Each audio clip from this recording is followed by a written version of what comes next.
ભુજની અંગ્રેજી માધ્યમની એક જાણીતી શાળામાં ધોરણ 11માં ભણતી ભદ્ર પરિવારની કિશોરીને પ્રેમ જાળમાં ફસાવીને દુષ્કર્મ આચરનાર યુવકને પોક્સો કોર્ટે 20 વર્ષની સખત કેદની સજા સાથે 4.10 લાખ રૂપિયા દંડ ફટકાર્યો છે।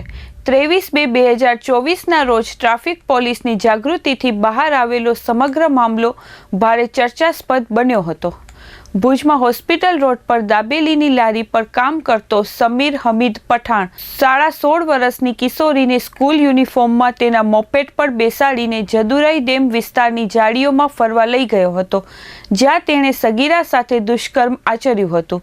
બપોરે 12:30ના અરસામાં સમીર પઠાણ કિશોરીને પરત શાળાએ મૂકવા જતો હતો, ત્યારે રિલાયન્સ સર્કલ પર વાહન ચેકિંગ કરી રહેલી ટ્રાફિક પોલીસે તેને અટકાવી વાહનના કાગળિયા માંગીને પૂછપરછ કરતા સમગ્ર મામલો બહાર આવ્યો હતો। બનાવ અંગે સમીર વિરુદ્ધ ભુજ બી ડિવિઝન પોલીસ મથકે કિશોરીના અપહરણ અને દુષ્કર્મ અને પોક્સો એક્ટ તળે ગુનો દાખલ થયો હતો।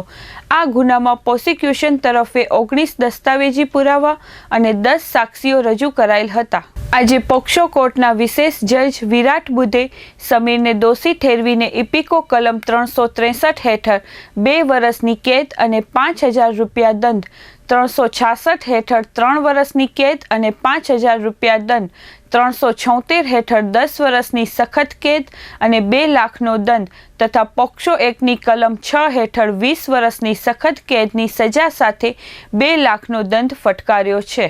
આરોપી જો દંડની રકમ ના ભરે સખત કેદની સજા વધુ 3 વર્ષ લંબાવવા હુકમ કર્યો છે। દંડની રકમમાંથી 4 લાખ રૂપિયા ગુનાનો ભોગ બનનાર કિશોરીને વળતર પેટે ચૂકવવા હુકમ કર્યો છે। આ કેસમાં ફરિયાદ પક્ષે વિશેષ સરકારી વકીલ HB જાડેજાએ ઉપસ્થિત રહીને ટ્રાયલ ચલાવી હતી।